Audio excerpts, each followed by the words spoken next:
Now that your meeting has started, let's talk about how you control the room and engage in the meeting. Let's start with the room console.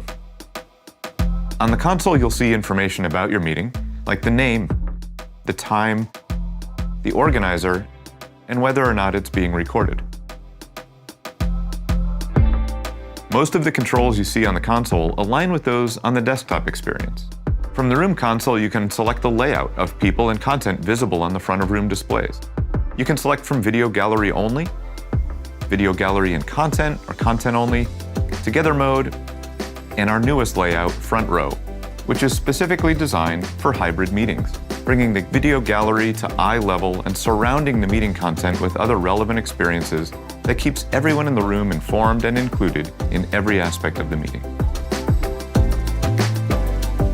On the right side of the console, you can see and manage the full participant roster. You can scroll through to see who is there, invite more people, or request that somebody invited to the meeting join now.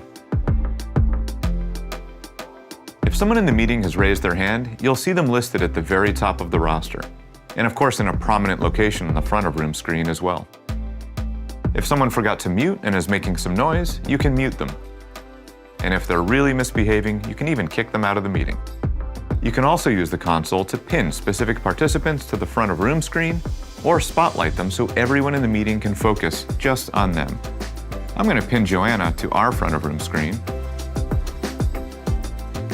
And we'll spotlight Lee so everyone in the meeting can see Lee's presentation clearly. These are great for larger presentations, all-hands meetings, or education settings. At the bottom of your console screen is the utility bar. This is where you'll control your room's audio and video settings, turning the volume up or down, muting the room's microphone, or turning the room's camera on and off. And for rooms with multiple cameras, selecting which camera view you want to bring into the meeting. It can all be done from the console. It's a complete control device for your meeting room.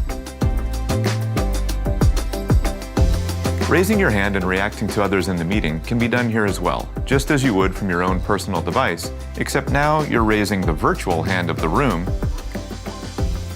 and reacting on behalf of everyone in the room.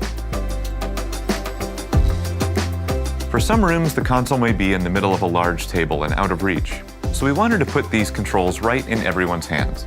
People in the meeting room can use the Room Remote feature in the Teams mobile app, giving every person in the room their own control device. From this app, you can control the room audio and video, manage the attendee list, turn on live captions, navigate PowerPoint slides, and even share content from your own device, all without ever leaving your seat.